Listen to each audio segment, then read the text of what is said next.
ఐకమత్యం అంటే మనం తుమ్మెద మీద రాయి విసిరితే తుమ్మెద పారిపోతుంది. అదే తేనె తుట్టె మీద విసిరితే మనమే పారిపోవాలి. ఇద్దరూ కొట్టుకుంటే ఒక్కరే గెలుస్తారు.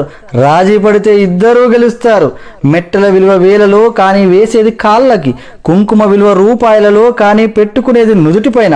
విలువ ముఖ్యము కాదు, ఎక్కడ పెట్టుకుంటామనేది ముఖ్యము. ఉప్పులాగా కటువుగా మాట్లాడేవాడు నిజమైన మిత్రుడు.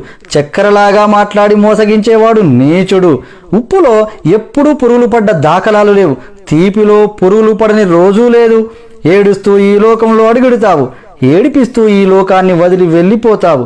రమ్మన్నా సన్మార్గంలోకి ఎవ్వరూ రారు, వద్దన్నా చెడు మార్గాన్నే ఎంచుకుంటారు.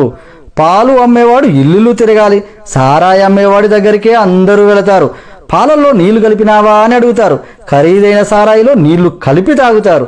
పెళ్లి ఊరేగింపులో బంధుమిత్రులు ముందు, వరుడు వెనకాల. శవయాత్రలో శవము ముందు, బంధుమిత్రులు వెనకాల. శవాన్ని ముట్టినందుకు స్నానం చేస్తారు. మూగజీవులను చంపి భుజిస్తారు. కొవ్వొత్తులను వెలిగించి చనిపోయిన వారిని గుర్తు చేసుకుంటారు. కొవ్వొత్తులను ఆర్పి జన్మదినాన్ని ఆచరిస్తారు.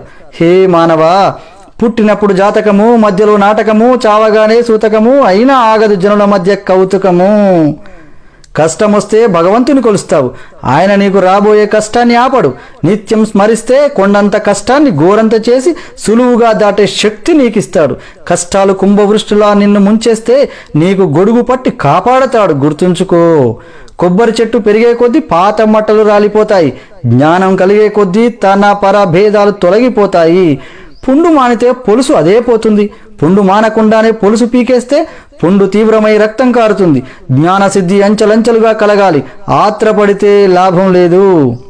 సముద్రం అంత సమస్య వచ్చిందని దిగులు పడకు, ఆకాశమంత అవకాశం కూడా ఉంది. తలెత్తి చూడు ముందు. నీపై నీకు నమ్మకం కావాలి. నీపై నమ్మకం నీకు బలం, నీపై అపనమ్మకం అవతల వారికి బలం. నీ బలం ఎవరికీ తెలియకపోయినా నీవు బతికేయచ్చు.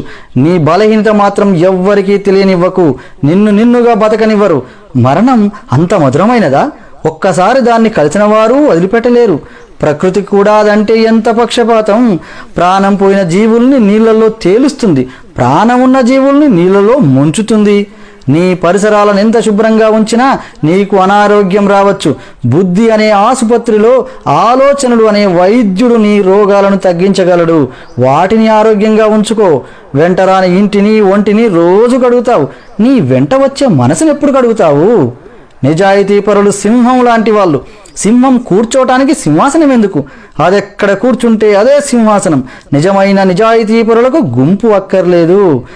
పండు తింటే అరిగిపోతుంది, తినకపోతే ఎండిపోతుంది. జీవితం నువ్వు ఖుషిగా గడిపినా, భయపడుతూ గడిపినా కరిగి